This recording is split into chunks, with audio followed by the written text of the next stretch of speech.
Let's read Tagalog sentences. Repeat after me. May aso ako. Let's do it again. May aso ako. Mahusay.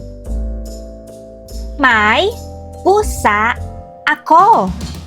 Let's do it again. May pusa ako.